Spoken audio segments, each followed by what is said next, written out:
Dave Rubin. This is the Rubin Report Direct Message. I am fresh off the plane from the swamp. That's right, I spent 24 hours in DC. I went to the White House Hanukkah party yesterday. I was outside the West Wing. I was in the White House. I took pictures. I ate the White House sushi. Yeah, there's White House sushi. And had a good time. I posted a little video yesterday. If you didn't see it, I did a little wandering around DC video, selfie style, with my bodyguard slash accountant slash agent, Kyle Kashuv. You guys know Kyle. And it's very bizarre. If you haven't seen the video, just watch it. It's just a couple minutes long, wandering around DC. DC is an absolute ghost town. It is seriously weird. We did not see humans. I mean, a couple homeless people, wandering around and some trash in different places, but there were basically no humans anywhere in DC. At the White House, there were some humans, and I stayed at the Trump Hotel. There were some people there, but that was about it. It was really weird and kind of depressing, and I suppose a sign of the times. I mean, I absolutely love DC. I love the history of DC. I love going to the monuments. I love going to the museums. I love walking around the mall, like just the power of it.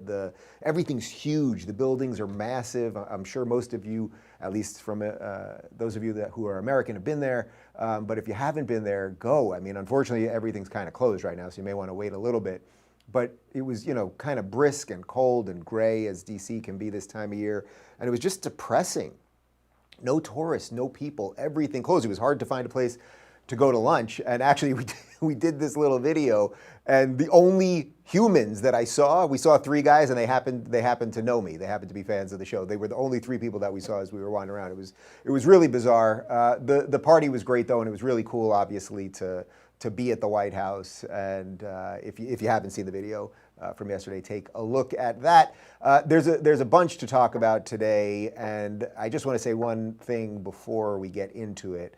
I was really feeling in the day, and even leading up to the day, like I am really, in case it's not obvious to you guys at this point, I am really ready to fight.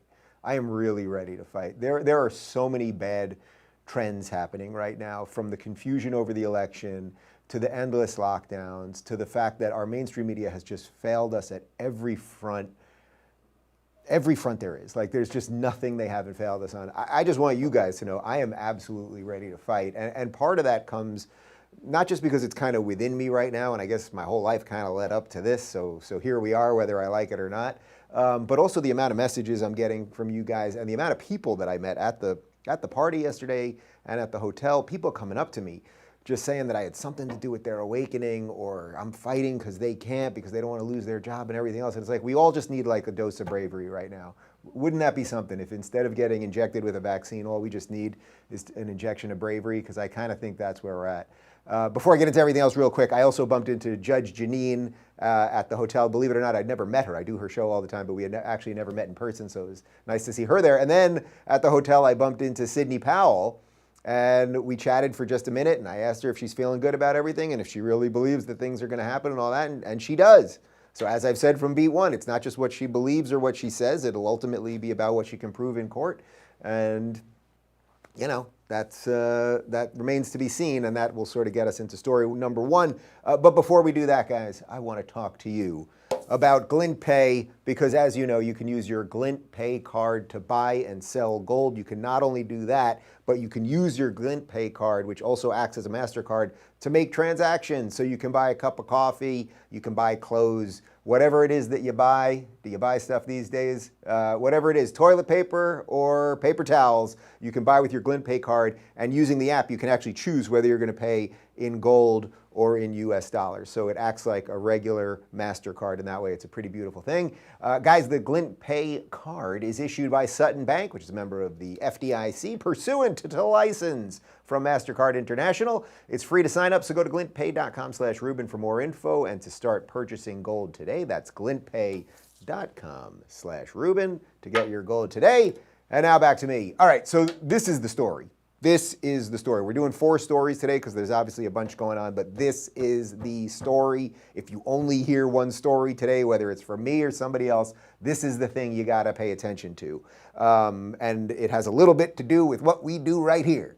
So yesterday, as I was waiting for Kyle at the hotel, and I had just bumped into Judge Janine, I opened up my email, and I have an email from our contact at YouTube. Now, for years, I didn't have a contact at YouTube. Now we have a contact at YouTube. Coco, I'll give you a little shout out, who I really like. I think she's a great gal, and she's helped us deal with some of the general nonsense at YouTube. But I got an email from Coco that obviously went out to all sorts of creators about election fraud content and what YouTube will be censoring. So it's a long email. I'm just going to read two parts of it directly from YouTube. This is the exact email that I got yesterday. Starting today, we will remove new content uploaded on or after December 9th, 2020, alleging that widespread fraud or errors change the outcome of the 2020 U.S. presidential election. For example, we will remove videos claiming that a presidential candidate won the election as a result of widespread software glitches or counting errors. It goes on to say, if your content is impacted, you will receive automated emails from our system regarding this content.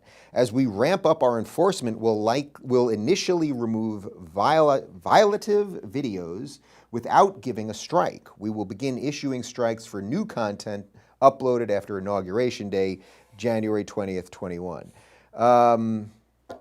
Man, there is a lot there, and that directly affects everything that I do. I think it probably affects our ability as human beings to communicate in an open and honest way.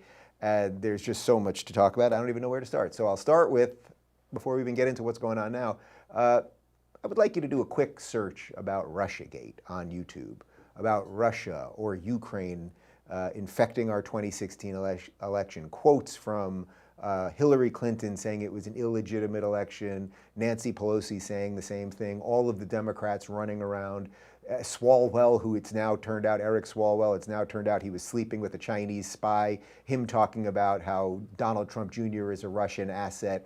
The amount of misinformation on YouTube is extraordinary. It's actually unquantifiable. There's probably no way that even a machine could count the amount of misinformation that's on this website, putting aside the controlled misinformation that is our mainstream media. The idea that YouTube is now deciding, okay, this issue about the 2020 election, while we have lawsuits working through the system right now, which I'll talk about in a moment, now if you even say, I'm not saying it right now, by the way, YouTube, if you're watching, I'm not saying there was widespread fraud. I'm saying that if you say there was widespread fraud, that they're gonna harm your channel, meaning they're gonna either take down your videos, you're gonna get an email, and then eventually you get a strike, and if you get 3 strikes, you're basically out. They can delete your channel, they can demonetize you, and the rest of it. So it is only by the grace of the YouTube gods that any of us are here. I understand that, and they are a private company to some extent, although they obviously have a lot of connections with the government, and YouTube, in essence, is the new public square. But the idea that they're saying, oh, you know, you can watch, there's all sorts of alien conspiracies, there's all sorts of Nazi conspiracies, there's all sorts of insane, psychotic lunacy on this here YouTube.com. But this is the thing that's starting today. It's literally starting today. We will remove videos claiming that a presidential candidate won as a result of widespread software glitches or counting errors. So I guess you could say he won in other ways. So you can't say that it was widespread software that did it or counting errors. I mean, that just seems very odd. Like there's things working through the courts right now. But even if you said it, Donald Trump, and I'm not saying it, but even if you said it, that Donald Trump won by counting errors, and then you showed some of the videos that we've showed, some of the confusing things happening out of Georgia, some of the things that are being alleged in the courts right now about double voting and the rest of it, why wouldn't that be left to stand? And by the way, they can put warnings on things, right? They've been putting warnings on a lot of the YouTube videos about the results of the election, and Trump, every time he tweets, has a warning about something. But now they're saying we can actually crush you and your livelihood. And I would say, guys, basically we have a giant superstructure that in essence now exists over the United States government, something that our founders could have never imagined. Our founders said that the state, the government, will not infringe on your ability to speak freely, right? That's in essence what the First Amendment is. But they couldn't imagine that companies, that corporations could become so large that it wouldn't matter whether the government was coming for me. In other words, you could say whatever you want about the election. Donald Trump's not coming for you. Every time Donald Trump says something, a gajillion blue check people, journalists, jump on there and tell him he's going to end up in jail and he should rot in hell and everything else. Donald Trump doesn't come for everybody. I suspect it'll be a little different if the left comes to power. But the point is that the fear around free speech, as I've been saying for years, isn't that the government is coming per se. That's always something to worry about. But the fear now is that these giant corporations will tell us what is and isn't true. And also, let's remember, 2 or 3 weeks before the election, this is a little insider baseball, but it's important to understand how these things happen. 2 or 3 weeks before the election, Twitter changed their retweet policy. So it used to be you could just tap the retweet button and it would get sent out to all your followers. Then they changed it so you had to tap it, it would take you to another screen and you had to tap it again. No one was asking them to do that, but clearly there was discussions going, how are we going to control the speed that information gets out there? So they changed that. I said something about it, but very few people did. Then in the subsequent weeks after the election, every time Donald Trump tweets, they say this information is disputed. Now, they never say it about Joe Biden. Joe Biden can say, I'm the president-elect. They don't say it's disputed, but it is disputed, right? It's disputed because the president of the United States is disputing it. So who's in charge of the disputation? There's a word for you. So that's a little something. And now YouTube is coming in saying, if you even talk about this, if you just talk about any of this stuff, we're going to take you out. So by the way, this is why I started locals.com. All of my stuff is free, free of censorship and free of manipulation at rubinreport.com. You pay what you want to get in there in essence, and you get all my stuff ad-free. And it was my little way of fighting the big tech monster. I want to show you 2 tweets from Tim Pool. By the way, you guys know Tim Pool. I've had him on the show a bunch. I would say he's on the short list of people that I can call journalists without putting quotes around the word journalist. And I've got the tweets over here. Do I have the tweets? Do I have the tweets from Tim? Oop, I don't think I have the tweets from Tim. Where'd the tweets go? Oh, I do have them here. Got a lot of papers here today. We're a very professional organization. So the 2 tweets from Tim. YouTube has clarified to me, you can still say Trump actually won the election. You can still claim that the election was stolen from Trump. You must meet 2 conditions for a video to be removed. You must claim widespread fraud or error, okay, we just addressed that, and say it made Trump lose. So I can say right now there is widespread fraud or error, but I just can't say that that is why Trump lost. Apparently, according to Tim Pool, he's pretty solid. He says, you can still say there is evidence of widespread fraud. So I will say that. There appears to be evidence of widespread fraud. There are thousands of affidavits signed by people who were election regulators. You can still say Trump actually won. You cannot combine the two. What strange times we live in. So yes, folks, we do live in strange times. And for those of you that wanted the government to do something about this, they had all their hearings, and they were basically just theater. And this was a very tough one, as I've mentioned to you guys many times. For the more libertarian-minded people, what do you do? I would say at this point, at this unique part in history, if the government, which is only designed to protect our rights, meaning protect our right to free speech, protect our right to assembly, which we kind of don't have anymore, but protect those things enshrined in the Constitution and the Bill of Rights. If the government can't do that or refuses to do that because there are these superstructures, these giant technological corporations that exist above the government, well then in essence, what the hell is the government for? If you live in Los Angeles, the government won't even arrest you if you're trespassing and literally soliciting prostitution on someone else's property, and then you resist arrest. Our new DA here in Los Angeles, Gascon, who was the former DA of San Francisco and ruined that place, backed by Bernie, he's now in charge of LA, and they're not going to arrest you. You can literally trespass onto someone's property, you can solicit prostitution, and if you do those things and resist arrest when they come for you, they will do nothing. They will not prosecute the case. We are in dystopia, ladies and gentlemen. We are in dystopia. Anyway, there's obviously going to be more about this, and I will keep talking about what is happening with these cases, and we'll see if they come for me. I mean, what am I supposed to do? Am I just going to be quiet because the big tech overlords deem me to be quiet? There are court cases, okay? And let's talk about those court cases right now, because 17 states have now filed a brief supporting the great state of Texas to delay the presidential elector appointment. So I've got a couple quotes here from Fox News. So Missouri led a group of 17 states that Wednesday, so this is yesterday, Wednesday afternoon, filed a brief with the Supreme Court supporting the Texas lawsuit aimed at delaying the appointment of presidential electors from Georgia, Pennsylvania, Michigan, and Wisconsin. So 17 other states have now joined that lawsuit that Texas brought about those 4 states. It goes on to say the brief mirrors the argument of the Texas suit in saying that the states acted unconstitutionally when either their judiciaries or executive branches changed their election laws. The Texas suit and the states that support it say that only state legislatures may set laws regarding how states appoint their presidential electors. Okay, so these are things that are happening right now.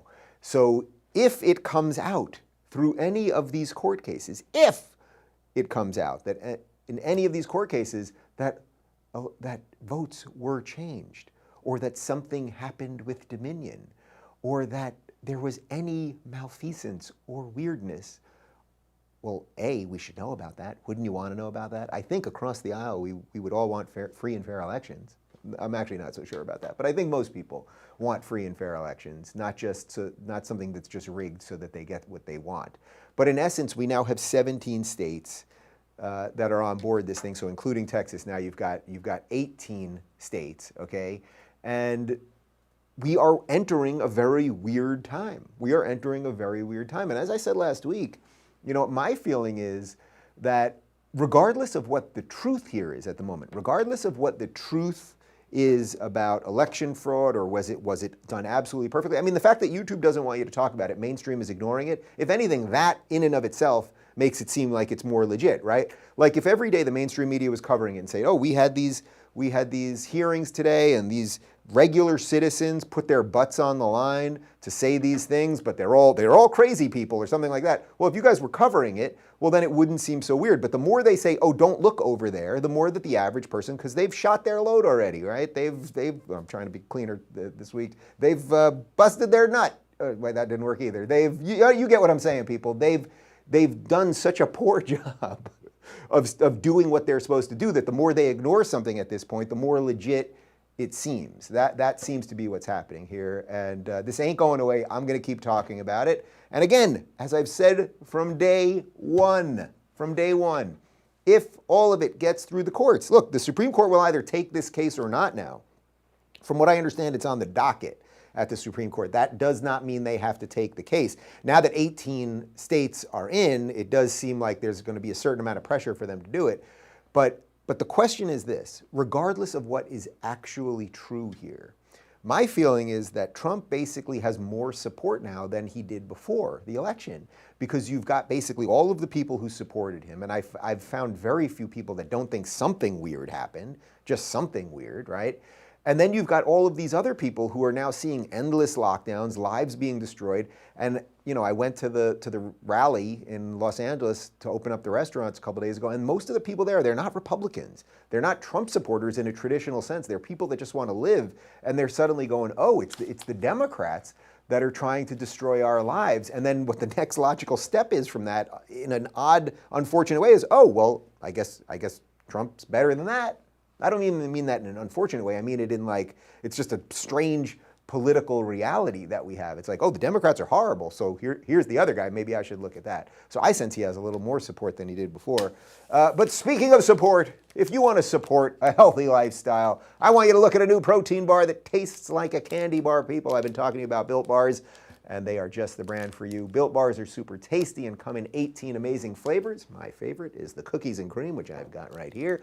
Built Bars are covered in 100% chocolate, including both nut and nut-free flavors, and are soft and easy to chew. With the holidays just around the corner, it's easy to slip up, which is why Built Bars are the perfect alternative to pie for the health-conscious guy. I can actually lose or maintain weight while indulging in a delicious treat. Built Bars are low-calorie, low-sugar, high-protein, and high-fiber. You guys can go to BuiltBar.com and use promo code Rubin, and you'll get 20% off your first order. Use promo code Rubin for 20% off at BuiltBar.com. Good for bars, Built Go, or Built Boost. And now back to me. All right. Here's a doozy for you. Let's talk about that COVID thing again, because this story is quite curious.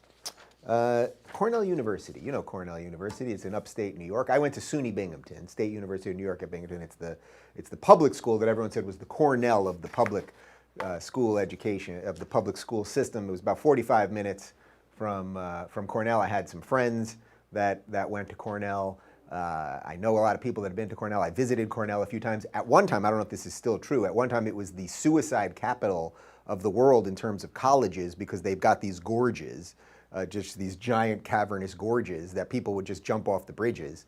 They used to say Ithaca, which is where Cornell is. Ithaca is gorges instead of Ithaca is gorgeous, get it? Well, anyway, Cornell University, which is, you know, an Ivy League school. I think it's still a respected university, at least in some circles where universities are still respected. They've decided that there's going to be an exemption for flu vaccines if you're a person of color. Now, before I read the quotes, let me just do that again. There's going to be an exemption for flu vaccine if you're a person of color. Now, I thought the flu vaccine was good. I thought we don't want COVID, and if anything, in the world of social justice, you would want to get the vaccine to the people who need it most, in which case they would tell you this is people of color, they would tell you this is downtrodden people, people who have been oppressed, systemically oppressed, right? So wouldn't you want to get them the vaccine first? If the vaccine is good, don't you want to do good things for these people? I thought that's what the whole thing was, but you know me, I'm a simple guy. Here's a quote from Campus Reform. Students at Cornell University can use their status as a person of color to be exempt from the university's flu vaccine requirement. Now again, this seems odd to me. I thought we like the vaccine. I thought that 95% of the people will be immune after the vaccine, even though this disease in the first place, this virus in the first place, has a 99% recovery rate. But you would imagine that if a group of people were marginalized and then the government was coming in and saying we can vaccinate you, that we could get you to the front of the line. So I'm still very, very confused. So let's go to a quote directly from Cornell University itself.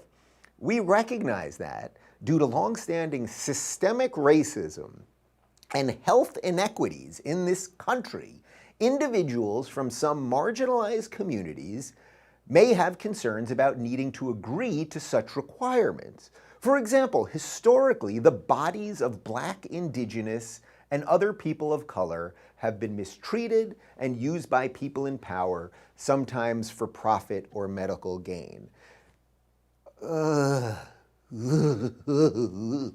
a lot there. Okay, I think I made my point, that if this thing is supposedly good and we're trying to help, you know, marginalized groups, that you'd think they'd want it first. But the rest of this, what Cornell in essence is saying is, oh, if there's a problem with this thing, we kind of don't want to test it out on Black people first or Indigenous people first, because there could be an issue and we wouldn't want them to suffer from it first. Hey, Whitey, can you get up in line for this thing? We've rushed it through. We don't know exactly what's going to happen. So white people, that'll be, instead of reparations, could you guys just take this first and we'll see what happens? Would that be better? The level of stupidity here, and this is what social justice does with everything. Social justice takes something that is supposed to be good, right? Supposed to be good, in this case, vaccinations. By the way, I'm not taking the vaccination. They can try to vaccinate me. I'm not taking it.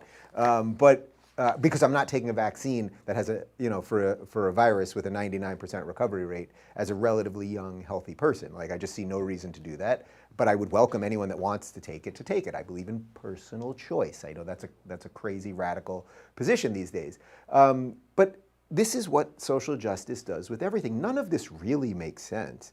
If they will tell us on one hand that Black and brown and Indigenous communities are harmed more by COVID, then they will tell you, okay, we've got a vaccination for COVID, but we're not going to give it to them because of some sort of historic systemic rate. None of it makes sense. This is absolute drivel and nonsense, and our universities have been completely corrupted by nonsensical lunacy. All right, let's move on to the next segment. Gavin Newsom, you know Gavin Newsom, he's our horrific governor. I almost said mayor, that's you, Eric Garcetti. He's our horrific governor here in the People's Republic of California. Well, his health secretary was on a Zoom call chatting, and he actually admitted the thing that we all know. He admitted that shutting down outdoor dining in California has nothing to do with public safety. Yeah, nothing to do with public safety. Don't take my word for it, though. Let's listen to him himself. Are going to be the tools that help us get this under control.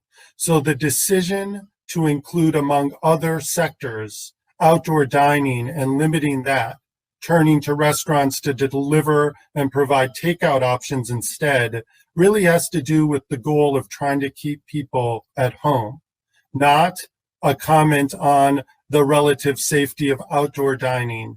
And we have worked hard with that industry to create safer ways for outdoor dining to happen, to keeping tables farther apart, to ensuring masking happens as much as possible, to create opportunities for air circulation to continue. All of those factors make sectors like outdoor dining lower risk. But right now, with the levels of transmission that we're seeing, we advise against anything that you can do in another way, in a lower risk way, that avoids you either leaving your home or only leaving your home in a way that doesn't expose you and cause you to mix with.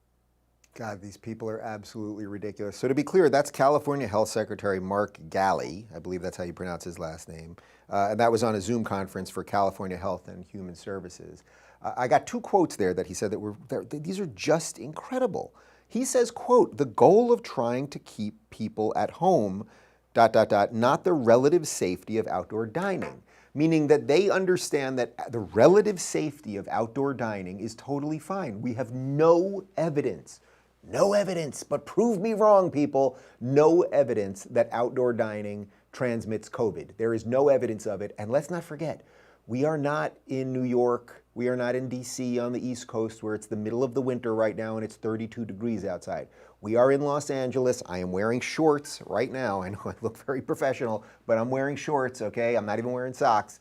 And we are in a constant, beautiful weather section of the world. It's about 80 and sunny every single day. The idea that people can't sit outside is crazy, and he knows it because he specifically says this is about trying to keep people at home, which in essence is we're trying to destroy their lives, not the relative safety of outdoor dining, which they know the relative safety of outdoor dining is just fine. And he also said that they worked hard about outdoor dining, and then they closed it, right? So they worked hard, they had no evidence that it didn't work, and then the woman whose house I protested at last week, Sheila Kuhl, who's one of the county supervisors in Los Angeles, she was the deciding vote 3-2 to close down all of these restaurants, to close down all of these bars, while it's beautiful outside, while people need to get out of their houses, while we need to converse and be social creatures that humans are. And then what did this creature, this awful person do? She went to an outdoor restaurant to have her lasagna. These are bad people. These are bad people that want to control you. And I don't know how much more it's going to take to get people to wake up and see what's going on here. That does not mean that COVID is a hoax. It is not a hoax. It is a virus, and it can affect people. And especially if you have another sickness, cancer, a compromised immune system, lung issues, all of those things, if you're a certain age, you have to take more precautions. But we are almost a year. I mean, we're rolling into a year of this. And if you think that these lockdowns now are about keeping us safe, I am much more concerned about being kept safe from these people than I am from COVID. Okay, and finally, this just broke. I'm just going to do a minute or two on it. This just broke like in the last hour. Remember that Middle East peace thing? That was that sort of dream. It was that distant star that people had been talking about for decades. We want peace in the Middle East. That's the place that can never have peace. It's geographically tough. There are these religious reasons we can't have peace, these cultural reasons we can't have peace. Well, in essence, Donald Trump has been president for 4 years. We have had no wars in the Middle East. We've scaled back out of Syria. We know we're moving out of Afghanistan. That's a wider conversation about what is happening sort of with our military, and we are not nation building and everything else. But Israel has now signed a peace deal with Morocco. Now, I already have seen this on Twitter. People are going, well, they weren't directly at war.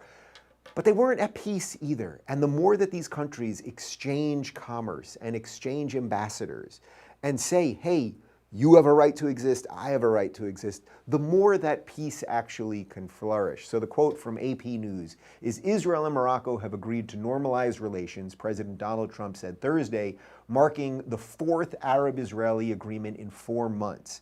As part of the deal announced near the end of Trump's term, the United States will recognize Morocco's claim over the disputed Western Sahara region. So that's a separate issue, which maybe I'll talk about on the show at a different time. But the idea that Israel and Morocco now, in essence, are at peace. You know, there's a lot of Moroccan Jews who were kicked out of Morocco and ended up living in Israel, okay, during the Arab-Israeli War in '48 and right before and right after. Like these countries, in essence, although they haven't been bombing each other for the last 50 years, in essence, they've been at a sort of Cold War. We've now seen 4 Arab countries sign these deals. This is good. This is good. Like, you don't even have to care about the Middle East. Like, I actually don't think most people care about the Middle East. Most people just want America to sort of not police the world. That's my position, actually. I would just prefer America not to police the world. But in the cases where we can use our leverage to help countries have peace and then not get us caught in all of these crazy quagmires, it's like, that's good. And I suppose it's unfortunate for a lot of people with Trump derangement syndrome that the orange man is the one that is bringing peace to the Middle East. And if you haven't seen it, Google it or YouTube it. There is an extraordinarily, it's actually hilarious. You can find a hilarious video of John Kerry, who is an absolute buffoon, who has accomplished nothing in all of his years. He was a failed presidential candidate. He's had a lot of Botox, or it might be ketchup he injects in his face because, you know, he married the Heinz woman, so he's got access to tremendous amounts of ketchup.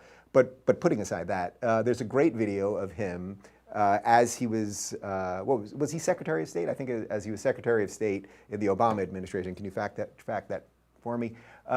Talking about how you cannot have peace with these other nations. You must have peace with the Palestinians first. And actually everything he says, and he's no, you must do it our way. Secretary of State, right? You must do it our way. And that's what he was doing as an outgoing guy under Obama. Yeah, it was Secretary of State. I fact-checked myself. You see what we do around here? I don't wait for big tech to do it for me. I don't wait for an activist working at Facebook. I fact-check myself. But he literally, everything he says has been proven wrong. And 4 of these deals have come.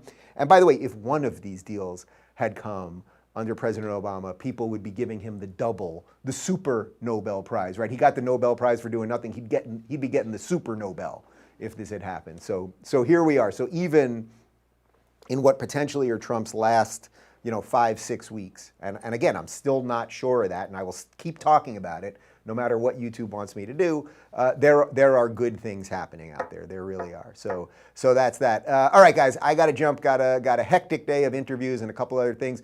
Quick reminder, guys, tomorrow, our DM, we're normally at 11 a.m. Pacific, but I'm pre-taping the Greg Gutfeld show. So we will be live at 1:15 Pacific, which is 4:15 p.m. Eastern. I just want to say I'm thrilled to see that our numbers have absolutely been blowing up. I mean, just every week basically is a record-breaking week, and that's been happening for months. And as I always say, I hope I'm making you feel a little saner. But get out there, fight for what you believe in, and we'll be back tomorrow. All right.